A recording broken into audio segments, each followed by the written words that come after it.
우리가 살아가고 있는 21세기는 다원주의와 포스트 모더니즘이 세계 정신을 이루고 있습니다. 포스트 모더니즘과 다원주의의 핵심은 절대적인 진리를 거부하고 자기가 느끼고 자신이 옳다고 생각하는 것을 서로 존중해 주자라는 것입니다. 절대적인 기준, 원칙, 진리 이런 말을 하지 말고 대신에 당신에게 유익하다면 그 일을 하라라고 말을 합니다. 그러다 보니까 사회 모든 분야가 타협, 협상이라는 방식을 채택하고 있습니다. 정치가들은 타협을 잘해야 합니다. 타협을 그들은 다른 말로 정치력이다 라고 말합니다.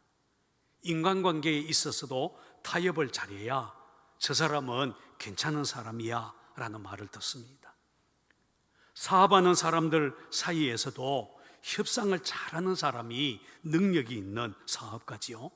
심지어 법을 집행하는 법조계에서도 법, 원칙이라는 잣대보다 타협의 정신을 요즘에는 살려서 그래서 서로 타협해라, 서로 조정해라 이렇게 권합니다. 문제는 불행하게도 우리 신앙생활에도 이런 타협의 철학이 들어와 있다는 것입니다. 목회자들이 절대적인 진리인 하나님의 말씀보다 세속적인 성공이나 축복을 설교의 주제로 삼고 있습니다. 성도들도 하나님 나라에 헌신하는 것보다는 개인적인 삶의 평안과 행복을 추구하는 쪽으로 신앙이 흘러가고 있습니다. 많은 성도들이 전도하는 것을 주저하는 이유도 이런 분위기 때문이죠. 예수 믿으세요 이렇게 말하는 것이 다른 사람을 불편하게 하는 것이라고 생각하는 것입니다. 결국 이런 세상적인 분위기 때문에 성도들이 가능한 조용히 예수 믿는 길을 선택하고 있습니다. 자기 신앙을 분명히 드러내지 않고 세상과 적당하게 타협하면서 신앙생활을 잘해보겠다라고 생각하는 것입니다. 그리고는 마치 그렇게 하는 것이 무슨 성숙한 신앙이 있는 것처럼 자기를 합리화하고 싶어 합니다. 그러나 여러분, 아무리 생각해도 하나님보다 세상 눈치 보는 것을 순전한 믿음이다 라고 할 수는 없습니다. 아무리 세상이 그렇다 하더라도 오늘 저와 여러분들은 순전한 믿음을 지켜나가야 할 것입니다. 여러분, 우리가 알다시피 이스라엘의 역사 중에 가장 어려웠던 때는 바벨론 포로 시절이었습니다. 바벨론의 3차에 걸친 침공으로 예루살렘은 불타버렸고 하나님의 성전도 무너졌습니다. 왕과 귀족들, 많은 유대인들이 포로 신세가 되어 바벨론으로 끌려갔습니다. 남은 유대인들도 세계 각지로 뿔뿔이 흩어져서 디아스포라로 살게 되었습니다. 이런 상황에서 유대인들의 마음을 더 참담하게 만든 것은 더 이상 성전에 모여서 예배할 수 없다라는 것이었습니다. 하나님의 성전이 무너져 버렸기 때문이죠. 그런 기가 막힌 삶의 현실에서 그들은 도대체 어떻게 그들의 믿음을 지켜나갈 수 있었겠습니까? 요즘 코로나 시대에 한국교회가 당하고 있는 어려움도 이와 비슷합니다.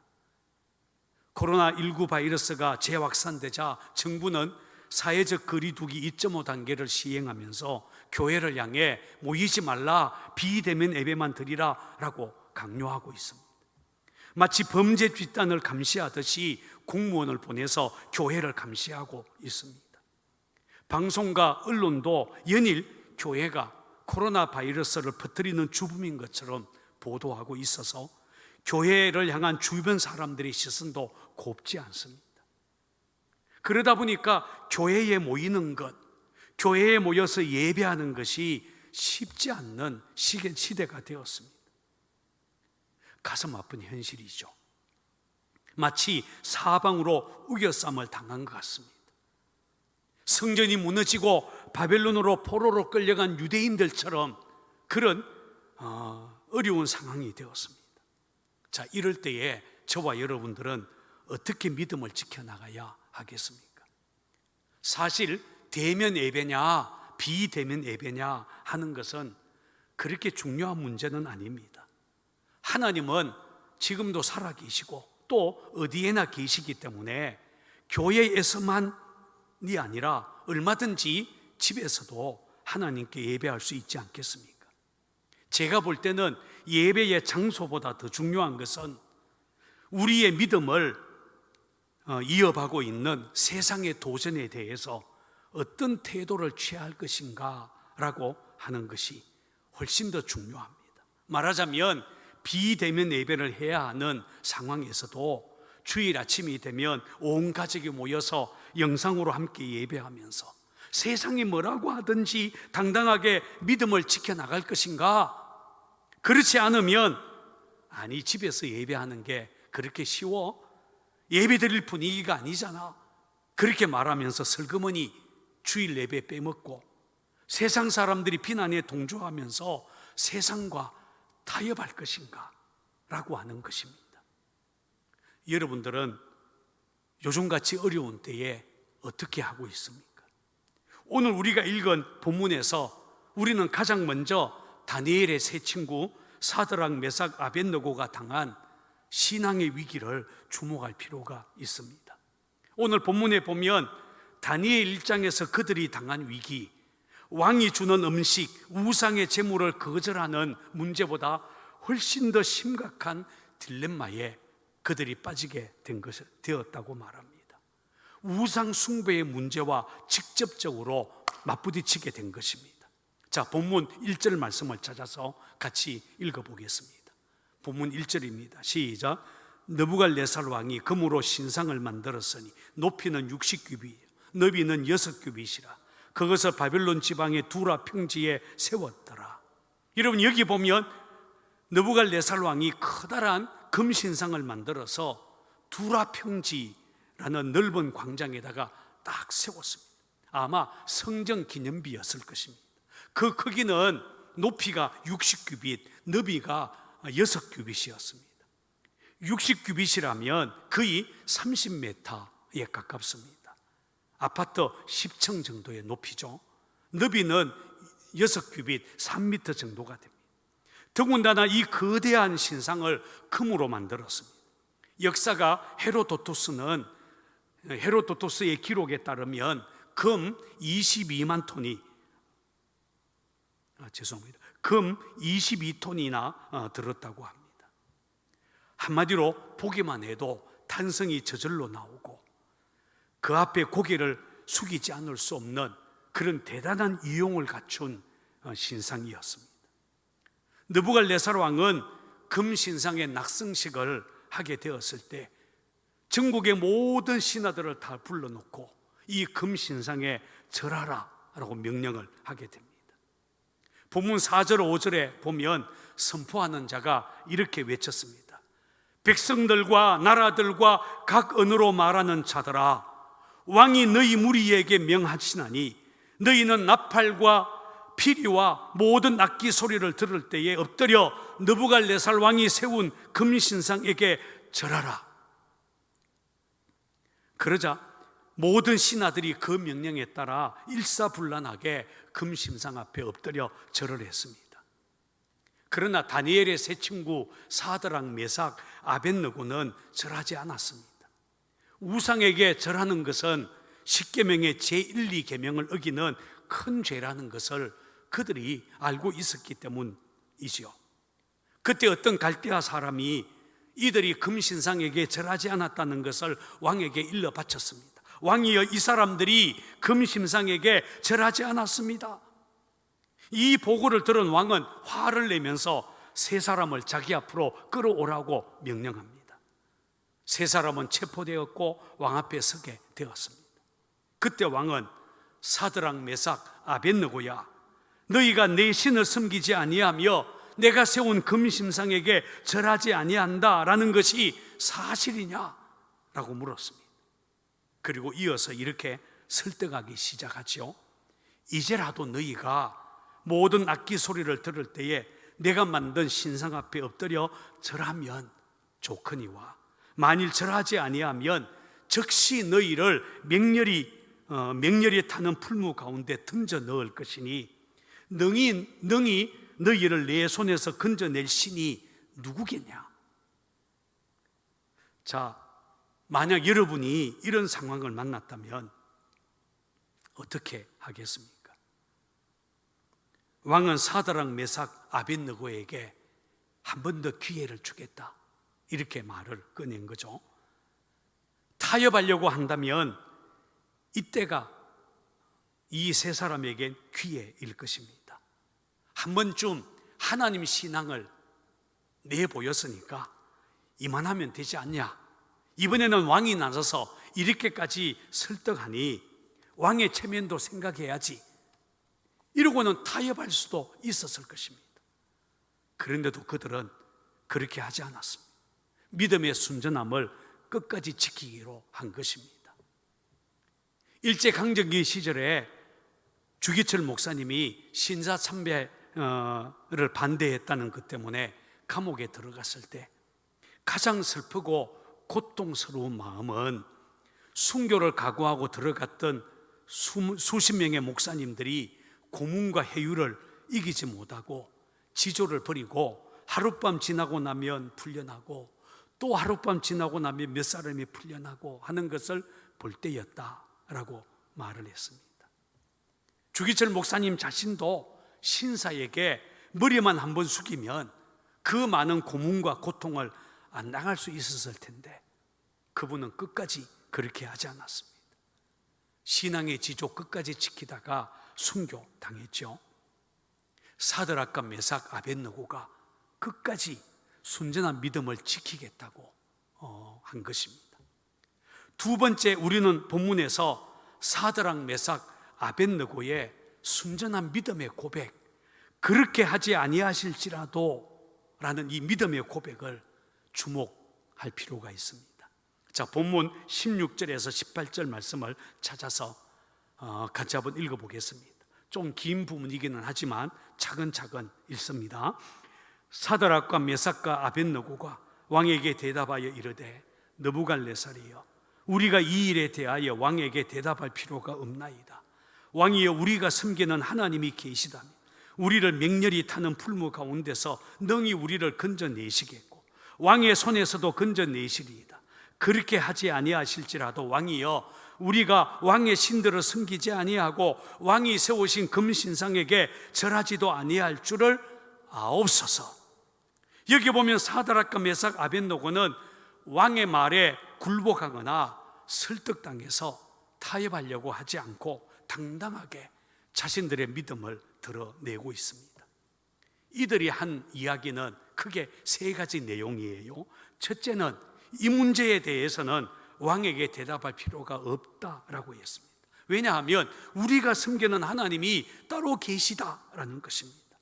둘째는 만약 그럴 것이면, 다시 말해서 우리를 저 풀무불에 던져 넣게 되면 살아계신 하나님이 우리를 풀무불에서 능히 구원해 내실 것이다 라고 믿음의 고백을 합니다.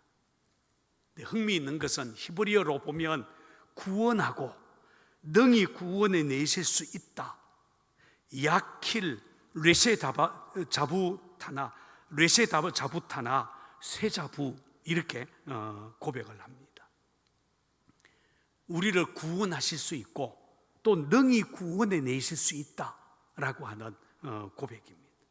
그리고 셋째는 그렇게 하지 아니하실지라도, 다시 말한다면 하나님이 우리를 풀무불에서 구해주지 않더라도 우리는 왕이 세운 금신상에게 절하지 않겠다라고 말을 했습니다. 어떤 경우에도 믿음을 지키겠다라는 말입니다. 여기서 우리가 주목할 것이 바로 이것입니다. 그렇게 하지 아니하실지라도 라는 고백입니다. 자, 한번 따라서 해볼까요? 그렇게 하지 아니하실지라도, 히브리어로는 헨라라고 말합니다. 근데 이 고백은 사실 굉장한 고백입니다. 하나님이 지켜주시지 않아도, 내 뜻대로 되지 않아도, 예수 믿는 것 때문에 손해볼 수 있어도 이 말입니다. 이것은 마치 고난당하는 욥이 그가 나를 죽이실지라도 나는 그를 의뢰하리니 라고 고백한 것과 똑같습니다. 오늘 우리가 배워야 될 믿음의 고백입니다. 그렇게 하지 아니하실지라도 라는 믿음은 한마디로 어떤 경우에도 나는 하나님 한 분만을 신뢰하고 그분만을 섬기겠다라는 믿음이죠. 여러분, 우리가 믿는 하나님은 살아계신 하나님이십니다. 우리가 무엇을 구하든지 다 들으시고 응답하시는 하나님이십니다. 그러나 그렇게 하지 아니하실지라도 비록 내 기도 응답이 늦어지고 때로는 내가 바라는 것이 이루어지지 않고 상황이 점점 더 나빠질 수 있어도 그래도 나는 여전히 하나님 신뢰하고 어떤 상황에서도 감사하겠다라는 이 고백이 사드락, 메삭, 아벳느고의 믿음의 고백입니다. 참된 믿음이 바로 이런 것이죠. 하나님 손에 들려있는 선물, 성공, 축복 이런 것을 믿는 게 아니라 하나님 그분만을 신뢰하는 참된 믿음이라고 할 수 있습니다. 어떤 목사님이 글에 보니까 사드락, 메삭, 아벳느고의 신앙 고백을 근거로 우리 그리스도인들의 신앙을 세 가지 타입으로 설명을 했습니다. 첫 번째 타입은 그리하시면 이라는 신앙입니다. 한번 따라해 볼까요? 그리하시면 신앙. 영어로 말한다면 if 타입이라고 할 수 있습니다. 하나님께서 만약 내 기도대로 이렇게 해 주신다면, 하나님이 나를 건강하게 해 주신다면, 만약 하나님이 내 소원을 들어주신다면, 이렇게 조건을 붙이는 믿음의 태도를 말합니다. 그 조건대로 해주면 내가 하나님 믿겠지만 그렇게 안 해주면 불평하고 심지어 하나님을 떠나는 사람들, 한마디로 믿음의 깊이가 없는 사람들이 여기에 속한다라고 할 수 있을 것입니다. 두 번째 믿음은 그리하실 줄로 라고 하는 믿음입니다. 한번 따라해 볼까요? 그리하실 줄로 믿음. 영어로 말한다면 as if 타입이라고 할 수 있습니다. 꼭 그렇게 될 것이다, 또 그렇게 되었기 때문에 이런 말이죠. 하나님 앞에서 꼭 그렇게 될 것이라고 추워도 의심하지 않고 믿고 따르는 믿음의 태도를 가리키는 것입니다. 이런 사람들은 하나님에 대해서 의심하지 않고 하나님 말씀대로 살아가겠습니다 라고 말하는 신실한 믿음의 사람들입니다. 아마 우리의 믿음이 이렇게 돼야 될 것입니다. 그런데 이런 믿음의 사람들보다 더 견고한 믿음의 사람이 있습니다. 바로 세 번째 타입입니다. 오늘 사드락과 메삭과 아벳느고처럼 그렇게 하지 아니하실지라도의 신앙입니다. 한 번 더 따라해 볼까요? 그렇게 하지 아니하실지라도의 신앙. 영어로 말한다면 even if 타입이라고 할 수 있습니다. 하나님께서 비록 내 생각대로 내가 바라는 대로 해주지 않아도 그래도 나는 끝까지 하나님을 신뢰하고 감사하겠다는 믿음의 태도이지요. 그야말로 성경의 표현대로 하자면 세상이 감당하지 못하는 믿음의 사람들입니다. 다니엘의 세 친구가 그러했습니다. 여러분들은 이 세 가지 타입의 신앙의 사람들 중에 어디에 속하고 있다고 자신할 수 있습니까? 세 번째, 우리는 오늘 본문에서 살아계신 하나님께서 이 사건에 어떻게 개입하셨는지를 주목해야 됩니다. 여러분, 이후에 일이 어떻게 진행되었는지 아십니까? 세 사람이 조금도 흔들림 없이 우상에게 절할 수 없다라고 하자 분노한 느부갓네살 왕은 얼굴빛을 붙이고 이렇게 명령을 합니다. 저 풀무불을 평소보다 7배나 뜨겁게 해라. 그리고는 군사 몇 명에게 사드락, 메삭, 아벳느고를 결박해서 격렬히 타는 풀무불에 던져 넣어라, 이렇게 명령을 내렸습니다. 풀무불이란 풀무로 바람을 일으켜 불을 피우는 요즘 말로 말한다면 용광로와 같은 것이라고 할 수 있습니다. 평소보다 7배나 더 뜨겁게 했으니 그 뜨거움이 얼마나 심했겠습니까? 세 사람을 끌고 가서 풀무불에 던져 넣었던 군사들은 풀무불 밖에서 불에 다 죽을 정도로 뜨거운 용광로였습니다. 그런데 여러분, 놀라운 일이 벌어졌습니다. 자, 본문 24절, 25절을 찾아서 같이 한번 읽어보겠습니다. 24절, 25절입니다. 시작. 그때에 느부갓네살 왕이 놀라 급히 일어나서 모사들에게 물어 이르되 우리가 결박하여 불 가운데에 던진 자는 세 사람이 아니었더냐 하니 그들이 왕에게 대답하여 이르되 왕이여 올소이다 하더라. 왕이 또 말하여 이르되 내가 보니 결박되지 아니한 네 사람이 불 가운데로 다녔는데 상하지도 아니하였고 그 넷째의 모양은 신들의 아들과 같도다 하고,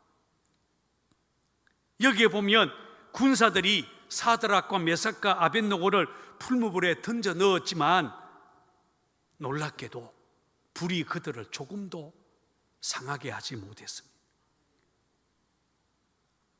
나중에 불 가운데서 이제 나온 그들을 보니까 머리털 하나 거슬리지 않았고 겉옷도 색깔 하나 변하지 않았고 불탄 냄새조차 없었다라고 말합니다. 하나님이 풀무불 속에서 그들을 완전하게 지켜주신 것입니다. 이것을 본 느부갓네살 왕이 깜짝 놀랐습니다. 그는 이렇게 소리 질렀습니다. 아니, 불 가운데 던진 자들은 3명이 아니었더냐? 그런데 내가 보니 4사람이 불 가운데로 다니고 있구나. 더군다나 그 넷째 모양은 마치 신들의 아들 같지 않냐? 우리는 느부갓네살 왕이 깜짝 놀라면서 불이 저들을 상하게 하지 못하고 있다. 그리고 넷째 사람은 신들의 아들과 같다 라고 하는 이 말을 우리가 주목을 할 필요가 있습니다. 여러분, 느부갓네살 왕이 신들의 아들과 같다, 바르 엘라힌, 신들의 아들 같다라고 말한 이 네 번째 사람이 누구일까요? 느부갓네살 왕은 나중에 천사다라고 말했습니다. 대부분의 주석가들도 천사였을 것이라고 말을 합니다. 그런데 어떤 주석가는 이 네 번째 사람을 성육신하기 이전에 예수 그리스도다라고 주장을 합니다. 저 극렬히 타는 풀무불 속에서 하나님께서 이 세 사람을 보호해 주셨는데 그냥 보호하는 정도가 아니라 하나님의 아들 예수님이 그들과 함께 하셨다라는 말입니다. 그 풀무불 속에서 고난의 현장에 하나님의 아들이 와서 그들과 함께 있으면서 그들을 지켜주었다는 것입니다. 놀랍지 않습니까? 하나님이 우리를 보호하는 방법이 이런 식이라는 말입니다. 예루살렘에 가면 야드 바셈이라고 하는 박물관이 있습니다. 600만 명 유대인 학살을 절대로 잊지 말고 영원히 기억하라고 세워놓은 유대인 학살 기념관입니다. 어린아이들의 희생을 기념하는 기념탑 뒤편 언덕에는 어린아이 10명을 끌어안고 있는 동상 하나가 있습니다. 이 동상의 이름은 코르작과 게토의 어린이들, 코르작 운터 디킨더 데스게토라고 하는 제목의 동상입니다. 이 독일어로 새겨져 있습니다. 이 동상의 주인공인 코르작이라는 사람은 폴란드 사람으로 아동 작가이고 학교 선생님이었습니다. 제2차 세계대전 당시 나치의 유대인 학살이 진행되고 있었을 때 독일의 나치 군대가 폴란드에 있는 한 유대인 학교를 급습하게 되었습니다. 군인들이 총을 들고 나타나자 교실에서 공부하던 아이들이 겁에 질려서 부들부들 떨고 있었습니다. 교사인 코르작은 그런 아이들을 양팔로 감사 않았습니다. 독일군 장교가 소리쳤습니다. 선생은 뒤로 물러나시오. 유대인 아이들을 이리 내보내세요. 그러나 코르작 선생님은 그럴 수 없었습니다. 그는 필사적으로 독일군에게 저항하면서 아이들을 보호하기 시작합니다. 그러다가 끝내는 그 아이들과 함께 가스실로 향하는 트럭에 올라탔습니다. 스승으로서 두려움에 떨고 있는 아이들만 그냥 내보낼 수가 없었기 때문입니다. 여러분, 그것만이 아니라 코르작 선생님은 아이들과 함께 죽음의 가스실에도 함께 들어갔습니다. 그리고 공포에 떨고 있는 아이들을 붙들고 그들을 위해 기도해 주었습니다. 아이들은 선생님이 함께 계시니까 마음이 편안해졌어요 라고 하면서 용기를 냈습니다. 여러분, 코르작 선생님은 그렇게 끝까지 아이들과 함께 했고 함께 죽음을 맞이한 것입니다. 여러분, 하나님이 우리와 함께하는 것, 이와 같다는 말입니다. 하나님은 결코 우리가 고난을 당하거나 어려움 당할 때에 멀리 계시거나 못 본 채 하시는 분이 아니시다라는 것입니다. 사드락과 메삭과 아벳느고가 풀무불에 던져졌을 때에 하나님은 그 풀무불 속으로 함께 오셨습니다. 고난의 현장에 찾아오신 것입니다. 여러분, 이것이야말로 복음입니다. 풀무불 속에서 다니엘의 세 친구들과 함께 하신 하나님은 드디어 때가 되었을 때 아예 몸을 입고 이 땅에 오셨습니다. 말씀이 육신이 되어 우리 가운데 거하신 것입니다. 그분이 바로 임마누엘, 예수 그리스도이십니다. 예수님은 이 땅에 오셔서 우리 중에 하나가 되어주셨고 우리와 끝까지 함께 하셨습니다. 마지막에는 우리 인간들의 죄를 짊어지고 십자가에서 대신 죽으셨습니다. 그래서 찰스 스펄전은 이런 말을 했습니다. 하나님께서는 자녀들을 불 속에 던지실 때 당신도 그 불 속에 들어가 함께 그러신다. 그런데 여러분, 이 이야기는 여기서 끝나지 않습니다. 이 기가 막힌 기적을 본 느부갓네살 왕이 하나님을 높이기 시작했다고 성경은 말합니다. 사드락과 메삭과 아벳느고의 하나님을 찬송할지로다. 그가 그의 천사를 보내사 종들을 구원하셨도다. 그리고 전국에 조서를 내려서 이렇게 명령을 합니다.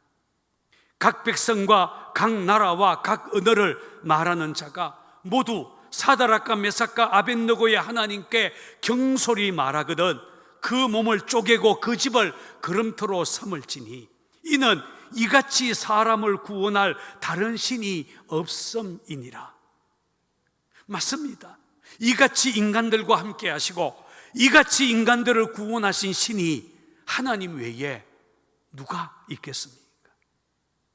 느부갓네살 왕은 하나님의 살아계신 것을 두 눈으로 똑똑히 목격한 것입니다. 그리고 그 하나님을 높이기 시작한 것입니다. 그리고 한 걸음 더 나가서 왕은 이 세 사람을 바벨론 지방에서 그들의 지위를 높여주었습니다. 하나님을 온전히 신뢰하는 사람을 하나님께서 어떻게 대하시는지 모든 사람들이 알도록 하나님이 해주신 것입니다. 저는 오늘 우리 시대에도 이런 일이 일어났으면 좋겠다라고 생각을 했습니다.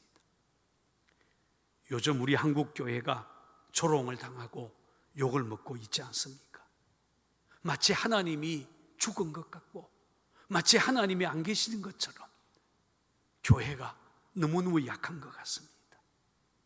그러나 여러분, 우리 하나님 살아계십니다. 만약 저와 여러분들이 사드락, 메삭, 아벳느고처럼 끝까지 하나님 신뢰한다면, 그렇게 하지 아니할지라도 이 믿음을 지킨다면 살아계신 하나님께서 우리에게도 동일하게 역사하지 않겠습니까? 저는 이 말씀을 준비하면서 마음속에 복음성가 한 곡이 생각났습니다. 이제 내가 살아도 라고 하는 곡입니다. 아마 우리가 다 잘 알고 있는 찬양곡일 것입니다. 그 가사의 내용이 이렇습니다. 이제 내가 살아도 주 위에 살고, 이제 내가 죽어도 주 위에 죽네. 하늘 영광 보여주며 날 오라 하네. 할렐루야 찬송하며 죽게 갑니다. 그러므로 나는 사나 죽거나 주님의 것이요, 사나 죽거나 날 위해 피 흘리신 내 주님의 것이요. 하나님만을 신뢰하는 믿음으로 죽음의 두려움을 이겨낸 사람들이 부를 수 있는 놀라운 찬양이지 않습니까?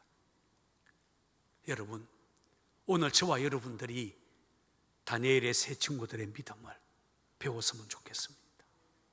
우리 시대에 하나님을 믿는다는 사람들은 참으로 많습니다. 그러나 믿는다고 다 같은 믿음은 아닙니다.